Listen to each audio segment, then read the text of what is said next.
Kelly, are we doing hoops in the garden? Oh my gosh, yes, we are. I've been practicing for about 3 days, so let me see what I can do here. Yeah, go for it, Tom. Gosh.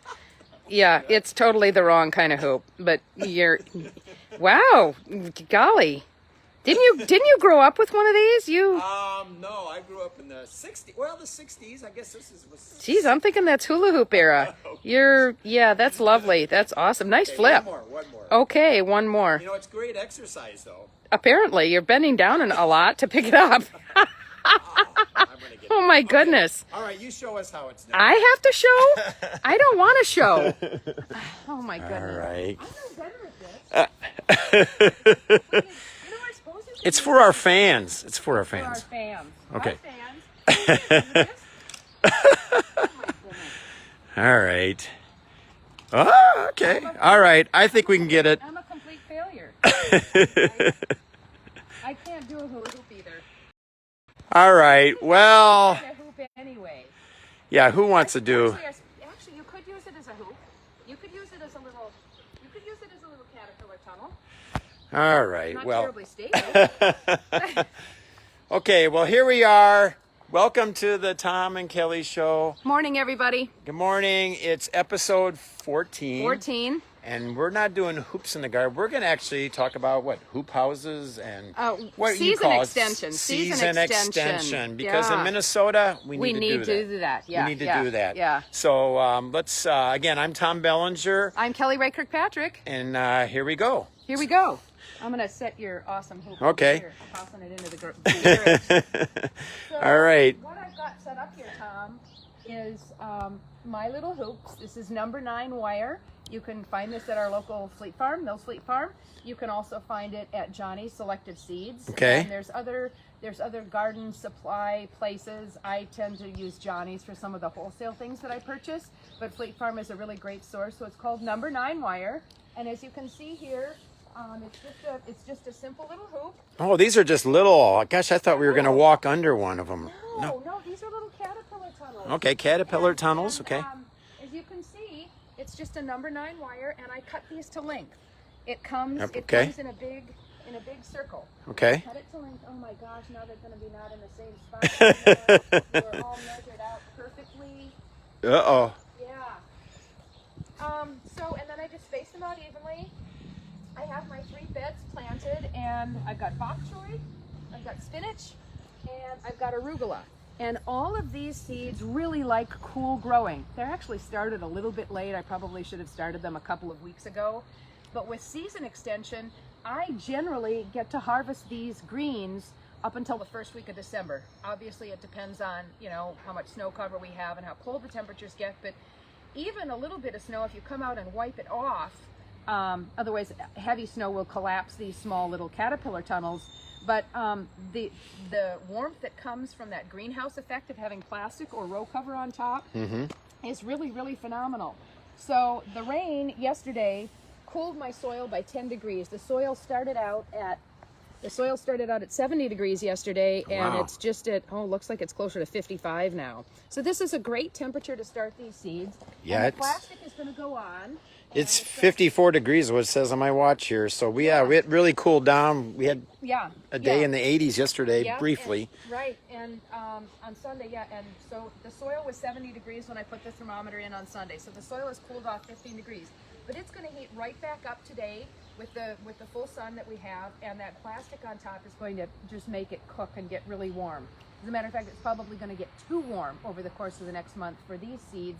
And I want to be able to manage that carefully, otherwise they're going to bolt quickly, and I don't want that. I want them to just keep producing in this cool season. So what do we have here? We got, are you using netting or plastic? I'm going to use plastic today. We're going to cover it with plastic, but I'm just going to show you. This is Agribon. This is a non-woven fabric, and it can extend the season to keep things warm.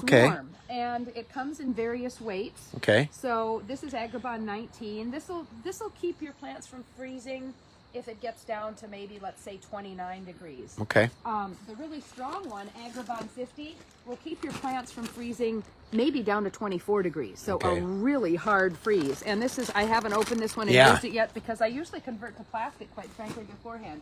And then there's another one, a different one. So they've got 3 different.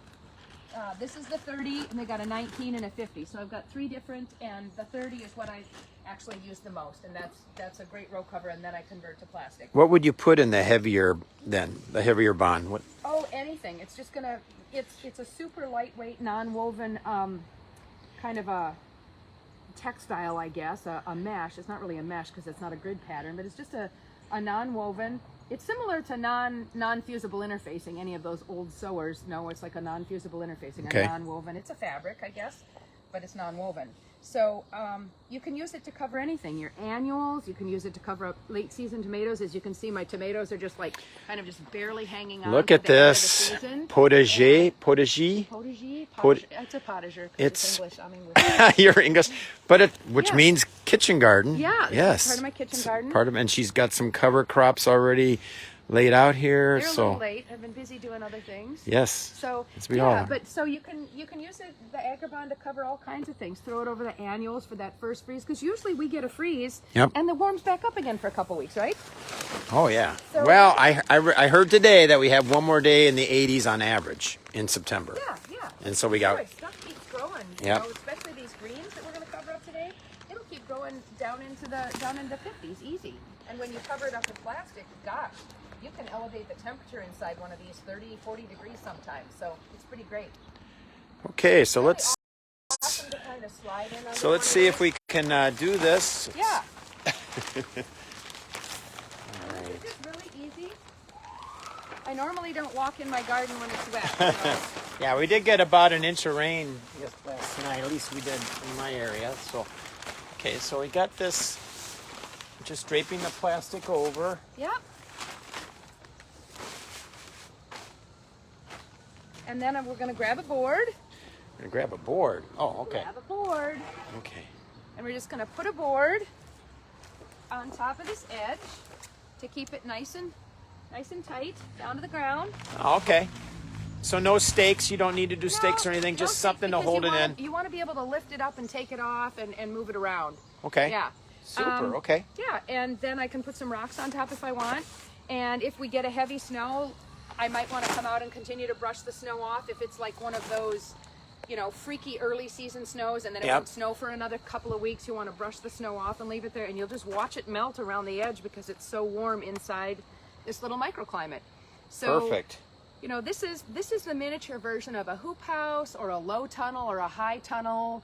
And it's a great way for season extension or to start some late season crops like the arugula, spinach, and the bok choy. They're all crops that, you know, that mature within 60 days. So I'm going to be harvesting these as long as I can, and then I'll switch to my propagation cart inside to grow trays of miniature greens.